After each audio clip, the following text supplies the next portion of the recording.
Hey everyone, and welcome to another episode of Mission Impact Series with me, Tracy Allen, and Ty Boone. I am the owner of TVA Consulting Group, where I help social impact businesses to design, build, and fund their social ventures so that they can live the lifestyles that they desire while impacting their community. And I am Ty Boone, owner of Ty Boone Enterprises. I work mostly with nonprofit organizations, helping them to move from startup and struggle to sustainability and success. Right? We're going into a new year, girl. Yes. New year. So prior to going into this new year, we got to wrap up this year. We got to wrap up the old year, right? We got to wrap up the old year before we go into the new year. We're going to wrap this up. Yeah. Getting ready to plan for your next year, which is 2023. Tracy, a lot of folk, and people come to us for business plans, strategic plans, funding plans, and plan to plan. And plan. And at the end of the year, planners are in like, if you sold a planner right now, I'm actually working on a planner for social impact businesses right now. Yeah. Because I feel that they need it. I know we've talked about it in the past. Already, but I really feel like based on all that has happened this year, I know it's an absolute necessity that they have a planner to help them through the quarters of the year. So, and stick with it though. I bought like 4 planners. Like 4 different ones for different things. Like this, this $1 million, strategy planner. From this other planner from a business coach. I got 4 different ones because they're pretty, right? Right. I probably completed like 1 page in each. Oh no, I didn't do a really good job with the planners, right? But when in your organization, things like business plans and funding plans are very, very important to stick to. Yes.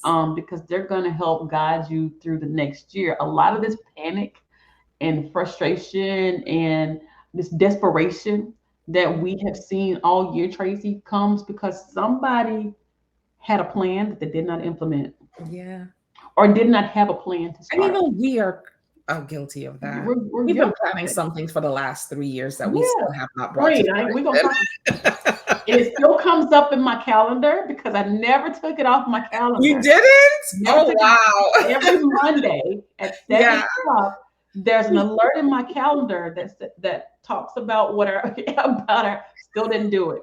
Right? No. And right now, some of this frustrations that we're having right now would be alleviated if we actually did what we said we were going to do. Yes, it would be, because it's a necessary tool and there's nothing like it out there. And here we are telling y'all about the plan, we have searched high and low, and there's nothing in the market like what we're planning to do together. We just can't get it together to get it done. And here we are on Mission Impact Series telling you guys, get the plan. But we do other things though. We do some of the other things in our business, but business isn't perfect. It's not perfect, right? So you're never gonna have everything done, but there's some benchmarks that are non-negotiable that should be done on a regular basis. Non-negotiable ones, and that's what I think what this topic is about. There's some things that absolutely have to be done. You can let stuff. There's some stuff that you have to let slide because life happens, right? You're like, okay, I can't do that right now. But when it comes to the fact that you have to fund your business, or you can't eat, right? Those are real words. And if you've been following us long enough, I've told you my story about playing around with my business and what happened. And Ty has told you her story about playing around with her business and what has happened. It's not pretty, okay? It is not a pretty thing. So it doesn't matter if you're a social entrepreneur, which, you're a for-profit business or you're a nonprofit. You have to eat. Your staff has to eat. So you have to have certain things in place so that everybody's eating, and not just eating scraps from the table, but eating good. Yeah, everybody needs to be eating well. So that's where the planning comes in. You should be wrapping up this year. First of all, let's talk about, because that's what this one is really about, wrapping up this year.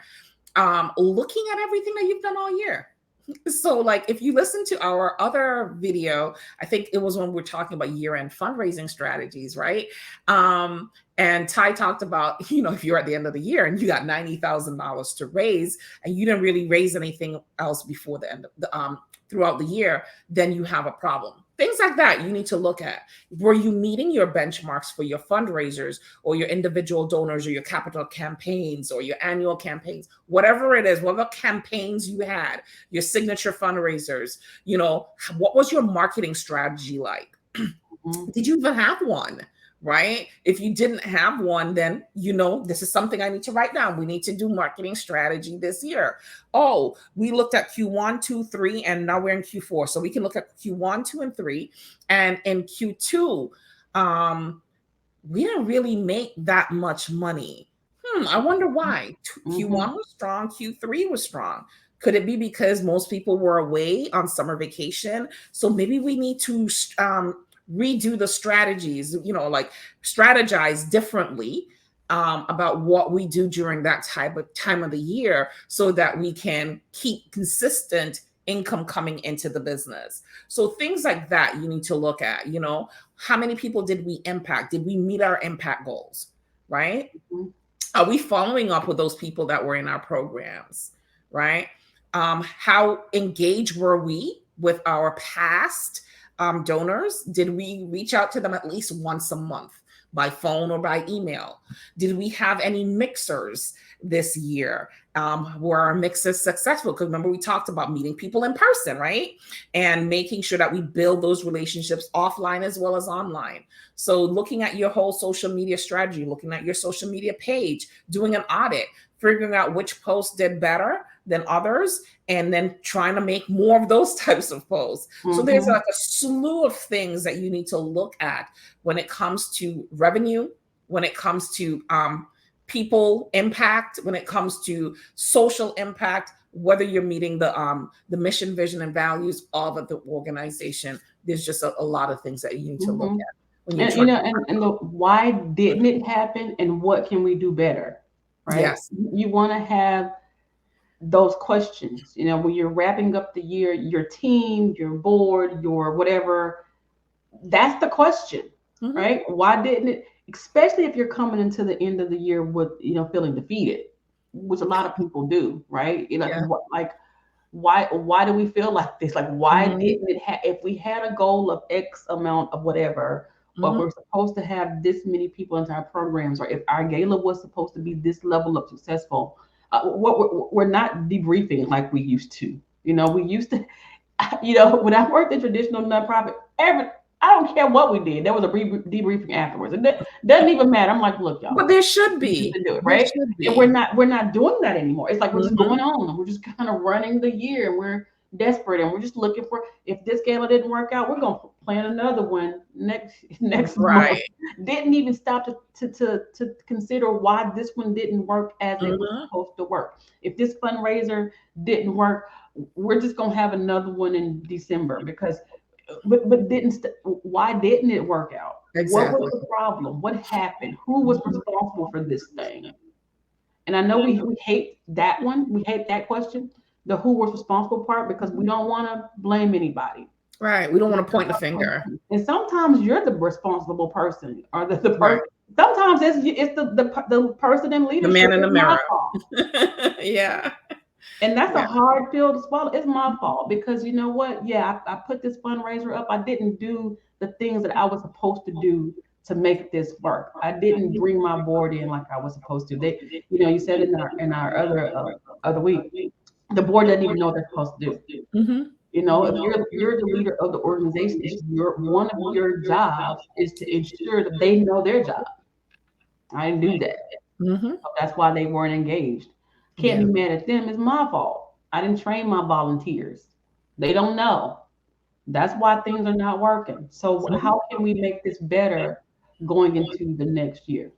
Having a solid plan. And working it. Not setting it down, not setting it on the table, not letting it show up in your phone and you're not doing anything about it, right? But working it and be accountable for it. Right? being Yeah. accountable for it. Have your milestones, knowing what you're supposed to be reaching. You said it last, every quarter, there's supposed to be some type of evaluation. How did we do this quarter? And instead of Mhm. getting all the way, you're long gone if you're waiting until the end of your fiscal year or the end of your calendar year, and you're just now realizing that, Ooh, oh, I we didn't didn't meet do my that at all. goals. Yeah. Yeah. Hmm. And sadly, that is the reality for a lot of businesses Hmm. and nonprofits And alike. that brings about desperation, and desperation Yes, stinks, it right? does. And people Because don't people can want feel desperation. It, to. it comes up, it's like perfume, an Hmm. aroma A that stinky comes one. off your body. A stinky. It's like my 13-year-old coming from basketball practice. Oh gosh. Like the whole situation. Like Yeah. yeah, like you got to walk home, get behind the car, and Yeah. walk to the house because it stinks. Yep, it And does. people It really smell it. does. And potential sponsors and donors, they smell it. You Mhm. behave like it, Differently, even though right? you think, because in your mind you are still, putting that what you normally put out there, people can Mm-hmm. smell that desperation coming off of you. Mm-hmm. So you don't want to put yourself in that situation. So take the time to wrap up your year by looking at the benchmarks you set for yourself for the year of 2002. Break that down into quarters, break your quarters down into months, your months into weeks, and really assess what has happened throughout the year to bring you success or bring you failure. You have to do that. None of it is pretty. Not the successes, or because it's a lot of work, right? But you need to actually do it. Take some time off. Close your business down for the last 3 days, 4 days of the year, and really sit down with your team. You're not servicing anybody, and really analyze and create a plan. Bring in a consultant to help you, someone who's good with strategic planning, someone, somebody who can help you, because a lot of times we live in our heads. Like, I Mm-hmm. have to get somebody. I do a lot of strategic planning, but I need to bounce my ideas off someone else for my own business Mm-hmm. because I just think I'm great. Yeah. Look, I know this kid right here. We gonna do this.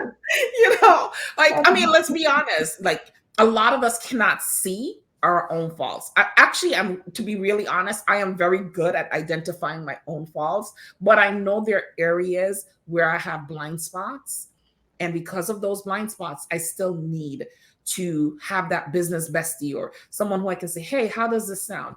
And Ty usually is that person. So I'd be like, hey, Ty, It this was is like, what I'm thinking. Like, what do you think? look, I need some Yeah, help. Look, I'm about to quit the whole business, girl. Can you pray for me? exactly. So yeah. Okay.